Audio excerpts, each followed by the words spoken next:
Welcome. This is David Collins. I am doing a basic overview of the tenets of Gestalt Therapy. Really, this is designed or with the thoughts of a master's level class, in particular in a theories class where each week, or each class, I might say, would be about a particular style or mode of therapy. Most of the time, in at least my experience, the overview nature of each of those classes is meant to give a picture of. So this would really be the start of that particular class on Gestalt Therapy, where a picture is being painted of what Gestalt is or is not, and that there is some basic tenets that the Gestalt operates out of. So again, meant to be that overview in nature, and some time more in depth perhaps would be a different course or a particular continuing education, if you will, in Gestalt. So without further ado, Gestalt Therapy learning objectives, at least for this section, would be to identify some major influences of Gestalt Therapy, what influenced Fritz Perls, Laura Perls, whenever they designed this. Describe the humanistic, phenomenological perspective of Gestalt, and just what that is, maybe how that plays out in the therapy, the tenets, the ideas of Gestalt. Define the primary intent of Gestalt psychotherapy. Really, what can the therapist expect or desire for the client? What does the client desire for the client, in particular in the Gestalt framework? Also, then I would discuss, maybe more from my perspective, admittedly, a basic Christian critique of Gestalt therapy's underpinnings, where it aligns, perhaps, where it does not align with biblical truth and precepts, and just some of my thoughts and ideas in that regard. So really the major influences. So Fritz designed this right around or right after the big announcement, big heyday, the big awareness that psychoanalysis and Freud became or started in. So really, whenever Fritz looks at this psychoanalysis, he begins to think about some parts that are missing, or perhaps his major critique, like in Ego, Hunger, and Aggression, is that Freud does not spend enough time on the ego, and he's too concerned with these unconscious worlds and their influence on behavior or thought. And Fritz decides or critiques this, and that this archaeological stance, that psychoanalysis is too archaeological, too involved with drives, and where this drive of any human might push them or force them into, so to speak. So Fritz says, no, it's not really about this particular part of the unconscious and all these different archaeological things and complete personality deconstruction, but rather it's about this internal world, and more specifically the ego. Now, maybe I've mentioned this a couple of times, in the ego, and what is the ego, and well, according to Freud and Perls, really agreed with the ego as the referee, as this part of the psyche or the consciousness that is able to suppress or interpret demands, reality, and then make decisions of which rule do I want to follow, which rule do I not want to follow, how do I want to carry this out, do I want to suppress this urge, or do I want to delay my gratification, in other words, or do I want to meet this need now in any way that I can. So the id, the ego, and the superego, just a quick overview of that psychoanalysis portion, with the id being the basic drives, the desires, the ego being just what I said, the referee, and then the super ego being the rule follower, the absolute rule follower, and that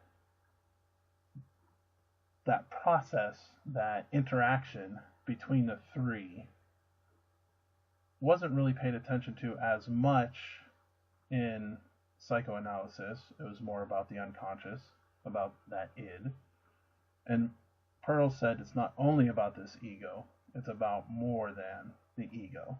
So what more can this be?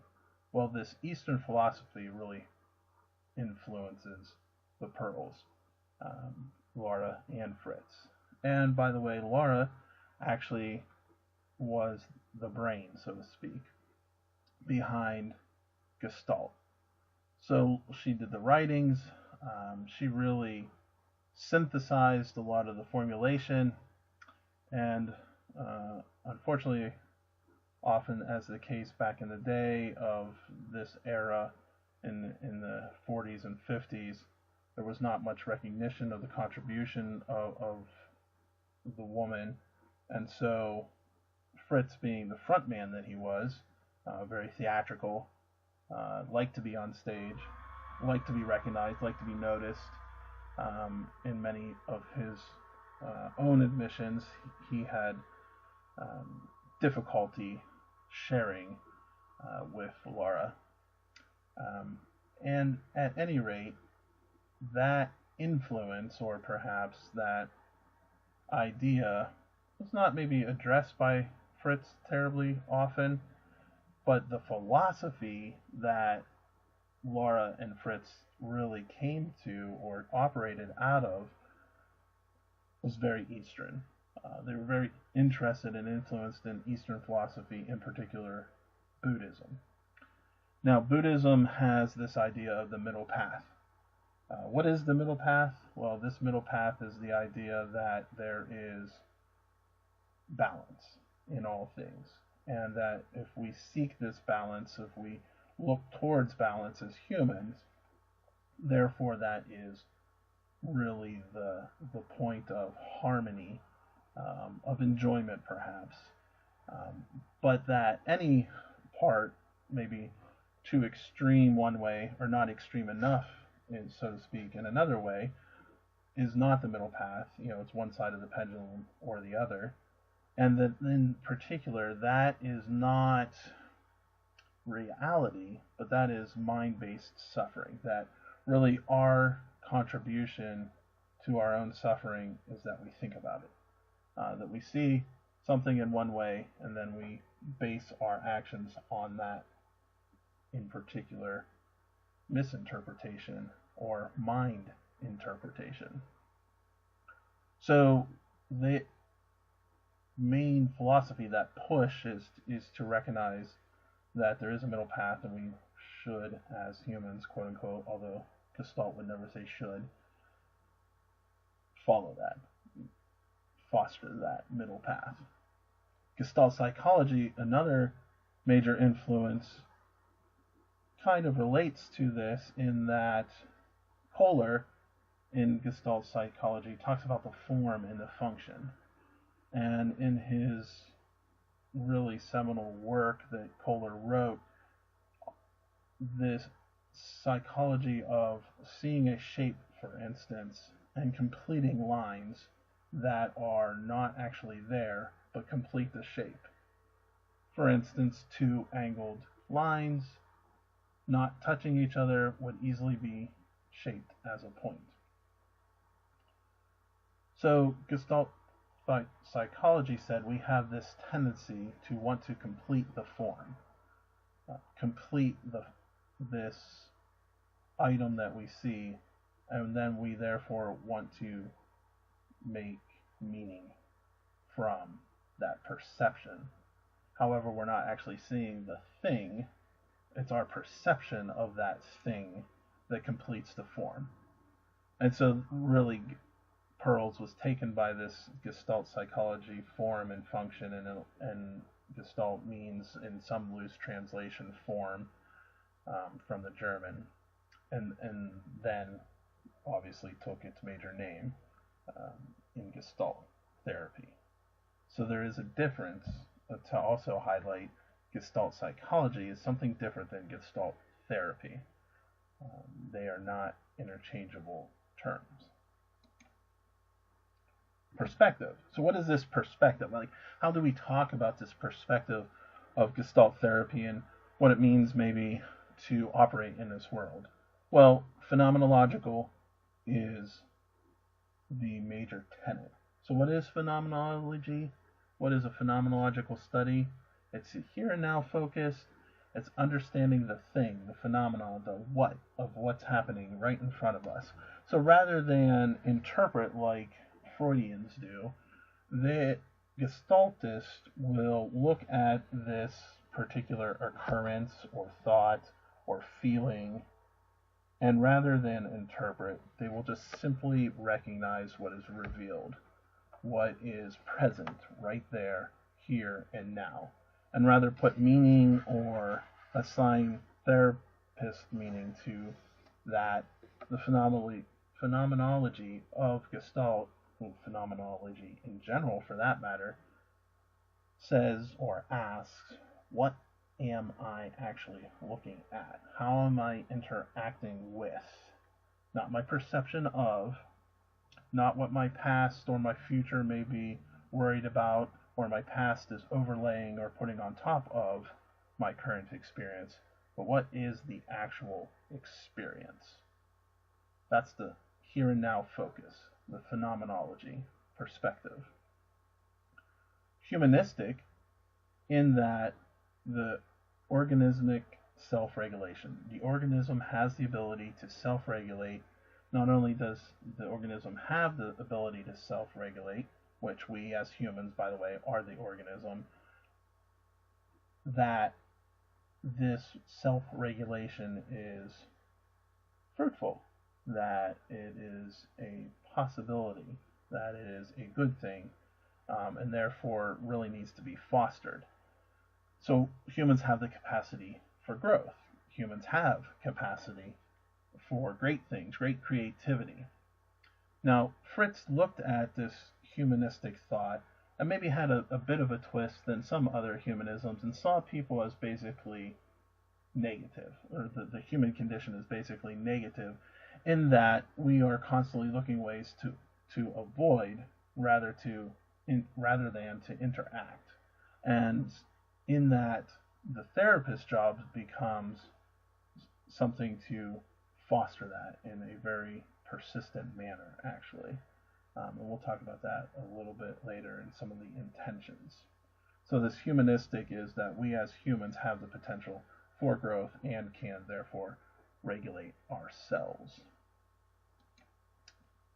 So how do these all play together? How does the perspective, how does the outlook of Gestalt and its origins really create or really combine, more exactly, to put forth a therapy mode, to put forth a therapy modality, more specifically?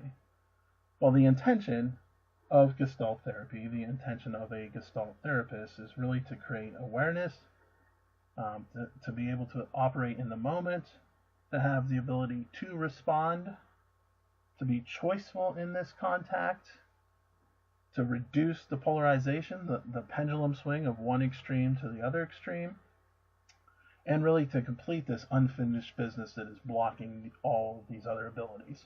So a little more word about each one of these for some clarity's sake. So to create awareness is to be fully aware of the here and the now, not only intrapersonal, what's happening within, but interpersonal, what's happening with me and between somebody else.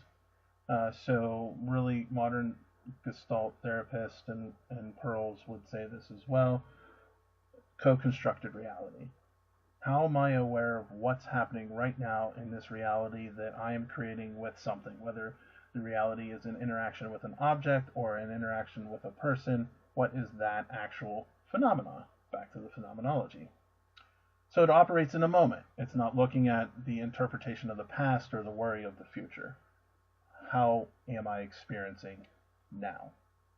The responsibility that we have as humans, the ability to respond, and can foster that ability to respond to say, how do I choose to be responding to somebody, to interact with somebody? There's the choiceful contact. So this idea of contact is more than just perhaps touch and tactile sensation. It's far more than touch and tactile sensation. Contact in the Gestalt view is the experience of more fully that thing, that person, rather than our interpretation of.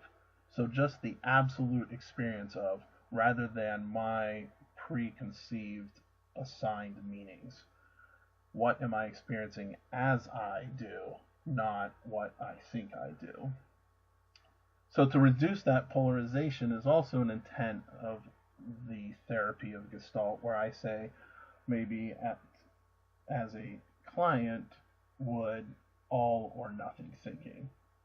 Well, I either have this feeling or I don't. And if I don't have the feeling, I'm quote unquote good. And if I do have the feeling, I'm quote unquote bad. Well, then that's a polarization. I either have all or I have nothing. And each one of those means a great deal. And each one of those contributes to my dysfunction and contributes to my improper perception or really lack of experience of the actual thing, the actual phenomena. And it becomes my really misdirected perception of what I am in. So the unfinished business, which if there's any familiarity with all about Gestalt, unfinished business I'm sure has been heard, has been on the mind. And what is this unfinished business? And it is simply that which blocks us from experiencing the now in a very contactful, very reality-based way. So this unfinished business might be any emotional wound, even thought pattern that prevents me from experiencing the actual and has overlaid a perception. And that perception is never the actual of the thing, of the phenomena. So that unfinished business, when do I get activated? When does this happen? How does this happen? Is the concentration. And in the Gestalt therapist's purview, if they can help foster a more contactful, a more actual experience, then that particular person will be able to carry that because they are able to self-regulate, or maybe more exactly than carry that, reproduce those abilities to respond, to be choiceful. And that's what unfinished business, or removal of unfinished business, is really the intention, really the ultimate goal. Well, so this, I think, in my opinion, sounds great in that it is a very honoring to the person. It is a very caring kind of therapy in that we are concerned as a Gestalt therapist of the who and the what and the how, and then we're deeply connected in that because we're constructing this reality one with another. And yet there are some issues. And one of the major issues is this self-directed nature, that we have this ability to be self-directed in such a way that it would lead to positivity, something beneficial. And it's interesting that this Christian critique on here, although Pearl's recognized that humans are basically frustrated beings, it's not a recognition of anything greater than that. It's just a earthbound, built-in, evolutionary kind of response. So it's so self-directed that it doesn't give Gestalt therapy, Gestalt underpinnings Don't give the recognition, don't extend the recognition of what if my self-directed desire is to punch somebody in the face. Well, then what happens then? Right? So the Christian critique really is about the heart being deceitfully wicked above all things, and that if we don't acknowledge ourselves before God and recognize we cannot wash ourselves with our own dirty rags, but something outside of ourselves greater than us, namely God, Christ, does that for us in our recognition of his reality and who he is in particular, that is the way to true change. So the other co-constructed reality nature of Gestalt bumps right up against this, and that reality is unknowable, because there is no exact reality. There is only reality that is constructed between you and I, or between an object and myself, or an object and yourself, and that this is really just the meaning that we make from that there is not an absolute reality or an absolute person that can be known who created that reality. So really it comes into denying the existence of God. And there's a quote from Pearls that in explaining everything, God explains nothing. And it is a terrible misrepresentation, because it misses the personhood of God. That I can know him in such a way that I can know his desires for me. And if I know that particular reality, then therefore I am able to carry on in a more contactful way with the actual rather than the perceived. And so therefore the Christian critique comes to say, maybe I would say my Christian critique is that Gestalt therapy brings us as humans right to the cusp of knowing we need somebody greater, but then says, well, this is just your perception in your mind. Do what you want. And I, as therapist, will help you to uncover what you actually want, and therefore are actually experiencing rather than perceiving. Whereas the Christian says, okay, examine our desires, examine our process forward. How does that align with the created universe, more exactly, the creator of the universe, and his reality, and his precepts, and his principles? And then if I, as a therapist, a Christian Gestalt therapist, can help someone foster that, then they can actually truly be known. So there's a little bit of an overview, a little bit of a critique, and hopefully a little bit of thought-provoking material about Gestalt, the underpinnings, the perspectives, the intentions, and the downfalls, as all therapies have. So here are some references in case you're interested in finding out a bit more, and I certainly have enjoyed this time. Hopefully, if you have any questions, you can email me, and that would be David, DAVID Collins, COLLINS, at ccawpa.com. That's my email, my work email in particular, so feel free to ask the questions you may have. Thank you, and have a wonderful day.